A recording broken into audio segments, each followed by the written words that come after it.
Assalamualaikum warahmatullahi ta'ala wabarakatuh. Alhamdulillah wassalatu wassalamu ala rasulillah. Alhamdulillah, segala puji bagi Allah subhanahu wa ta'ala. Salawat dan salam semoga selalu tercurah kepada Rasul kita Muhammad sallallahu alaihi wasallam beserta keluarganya, sahabatnya, serta orang-orang yang selalu mengikuti sunnahnya hingga akhir zaman.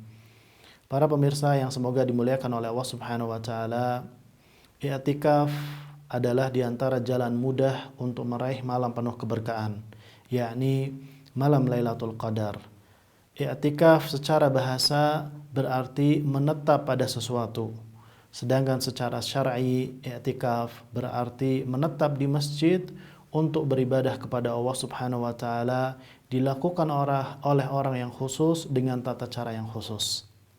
Kemudian para pemirsa yang semoga dimuliakan oleh Allah Subhanahu wa taala, apa tujuan i'tikaf?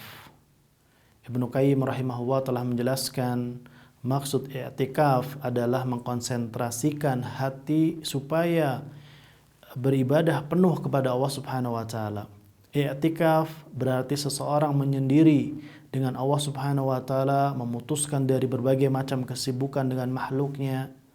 Yang beriktikaf hanya berkonsentrasi beribadah kepada Allah Subhanahu wa taala saja. Dengan hati yang berkonsentrasi seperti ini, maka ketergantungan hatinya pada makhluk akan berganti kepada Allah Subhanahu wa taala. Rasa cinta dan harapnya akan beralih kepada Allah Subhanahu wa taala. Ini tentu saja maksud besar dari ibadah yang mulia ini. Maka jika maksud i'tikaf memang demikian, maka berarti i'tikaf semakin sempurna jika ia dilakukan dengan ibadah puasa. Dan memang lebih afdal dilakukan di hari-hari puasa.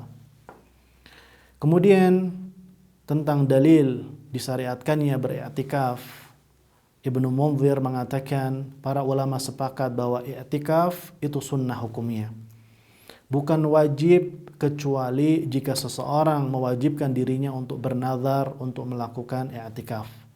Dari Abdullah bin Umar radhiyallahu anhuma, ia berkata, "Kana Rasulullah sallallahu alaihi wasallam ya'takifu al-'asr al-awakhir min Ramadan." Rasulullah sallallahu alaihi wasallam biasa beriktikaf di 10 hari terakhir di bulan Ramadan.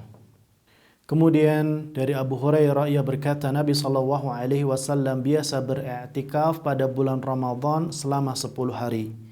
Namun pada tahun wafatnya beliau sallallahu alaihi wasallam beriktikaf selama 20 hari.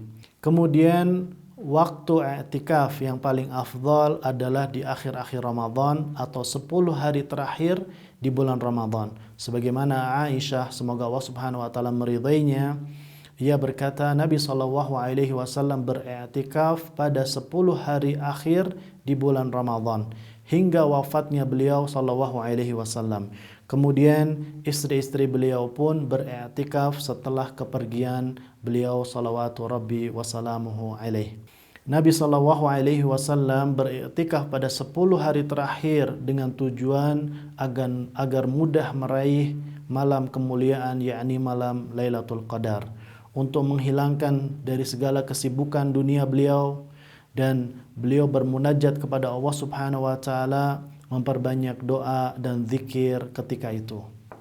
Kemudian i'tikaf dilakukan di masjid sebagaimana Allah Subhanahu wa taala berfirman di dalam surah Al-Baqarah ayat 187, A'udzubillahi minasyaitonir rajim, wala tubashiruhunna wa antum aakifuna fil masajid.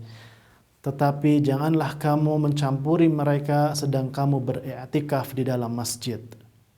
Demikian juga karena Rasulullah SAW begitu juga dengan istri-istri beliau melakukannya di masjid, tidak pernah melakukannya di rumah sama sekali. Kemudian menurut mayoritas ulama, i'tikaf disyariatkan di semua masjid karena keumuman firman Allah Subhanahu wa taala di atas yang artinya sedang kamu beriktikaf di dalam masjid. Kemudian Imam Bukhari membawakan bab dalam kitab sahihnya i'tikaf pada 10 hari terakhir bulan Ramadan dan i'tikaf di seluruh masjid. Ibnu Hajar mengatakan Ayat tersebut yakni surah Al-Baqarah ayat 187 menyebutkan disyaratkan masjid tanpa dikhususkan masjid tertentu. Kemudian para pemirsa yang semoga dimuliakan oleh Allah Subhanahu wa taala, Imam Malik mengatakan bahwa i'tikaf boleh dilakukan di masjid di mana saja asal ditegakkan salat 5 waktu di sana. Karena keumuman firman Allah Subhanahu wa taala yang artinya sedang kamu beriktikaf dalam masjid. Ini menjadi pendapat Imam Syafi'i, namun Imam Syafi'i rahimahullah menambahkan syarat, yaitu masjid tersebut diadakan juga sholat Jumat. Tujuannya adalah agar ketika pelaksanaan sholat Jumat, orang yang sedang beriktikaf tidak perlu keluar dari masjid. Kemudian para pemirsa yang semoga dimuliakan oleh Allah Subhanahu wa taala, wanita pun boleh beriktikaf. Menurut mayoritas ulama, wanita boleh beriktikaf di masjid sebagaimana laki-laki. Sebagaimana Aisyah radhiyallahu anha berkata, Rasulullah sallallahu alaihi wasallam biasa beriktikaf pada bulan Ramadan. Apabila selesai dari salat subuh, beliau masuk ke tempat khusus iktikaf beliau. Dari Yahya bin Sa'id berkata, kemudian Aisyah radhiyallahu anha meminta izin untuk beriktikaf bersama beliau, maka beliau pun mengizinkannya. Dari Aisyah radhiyallahu anha, ia berkata, Nabi SAW beriktikaf pada 10 hari yang akhir di bulan Ramadan hingga wafatnya. Kemudian istri-istri beliau pun beriktikaf setelah kepergian beliau. Maka wanita boleh beriktikaf di masjid asalkan memenuhi 2 syarat. Yang pertama, meminta izin suami, dan yang kedua, tidak menimbulkan fitnah atau godaan bagi laki-laki, sehingga wanita yang beriktikaf harus benar-benar menutup aurat yang sempurna dan juga tidak memakai wangi atau memakai wangi-wangian. Kemudian para pemirsa yang semoga dimuliakan oleh Allah Subhanahu wa taala, berapa lama waktu berdiam di masjid? Para ulama sepakat bahwa i'tikaf tidak ada batasan waktu maksimalnya. Namun mereka berselisih pendapat berapa waktu minimal untuk dikatakan sudah beriktikaf. Menurut mayoritas ulama, i'tikaf tidak ada batasan waktu minimalnya. Artinya boleh cuma sesaat di malam atau di siang hari.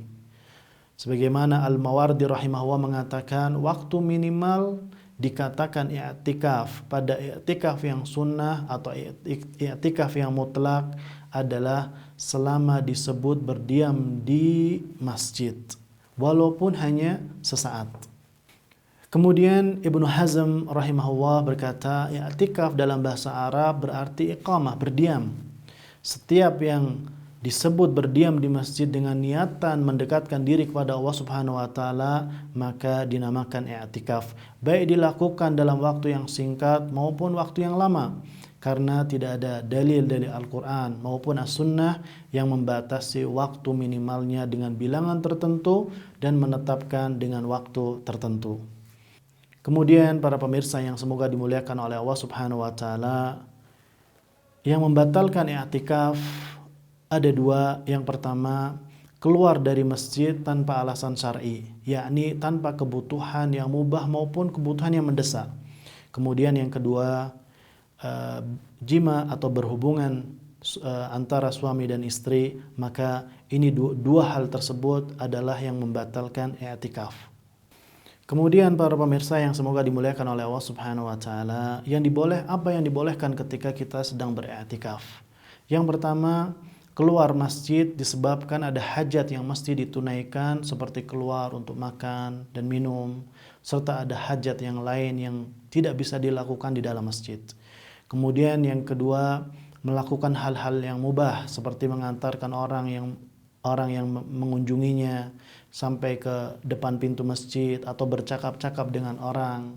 Kemudian yang ketiga, istri mengunjungi suami yang sedang beriktikaf dan berdua-duaan dengannya. Dan kemudian yang keempat, mandi di dalam masjid. Yang kelima, membawa kasur untuk tidur di masjid. Maka ini semua adalah yang dibolehkan ketika seseorang sedang beriktikaf.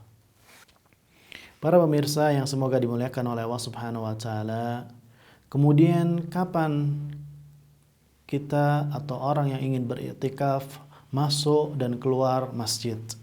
Maka jika kita ingin beriktikaf selama 10 hari terakhir di bulan Ramadan, maka seseorang yang ingin beriktikaf mulai memasuki masjid setelah sholat subuh pada hari ke-21 dan keluar setelah sholat subuh pada hari Idul Fitri menuju lapangan. Hal ini sebagaimana terdapat dalam hadis Aisyah, ia berkata Rasulullah SAW biasa beriktikaf pada bulan Ramadan. Apabila selesai salat subuh, beliau masuk ke tempat khusus beriktikaf beliau, dan dia Yahya bin Sa'id berkata, kemudian Aisyah radhiyallahu anha meminta izin untuk bisa beriktikaf bersama beliau, maka beliau pun mengizinkannya. Kemudian yang terakhir tentunya adalah adab ketika kita beriktikaf. Hendaknya ketika kita beriktikaf, seseorang menyibukkan diri dengan melakukan ketaatan kepada Allah Subhanahu wa taala seperti dengan berdoa, berzikir, bersolawat kepada Nabi SAW, mengkaji Al-Quran dan mengkaji hadis dan amalan-amalan soleh lainnya yang biasa dikerjakan di dalam masjid dan tanpa mengganggu orang lain yang juga sedang beriktikaf. Inilah pembahasan kita tentang i'tikaf. Semoga bisa bermanfaat untuk kita semua. Hadza wallahu ta'ala alam wa sallallahu ala nabiyina Muhammad. Wassalamualaikum warahmatullahi ta'ala wabarakatuh.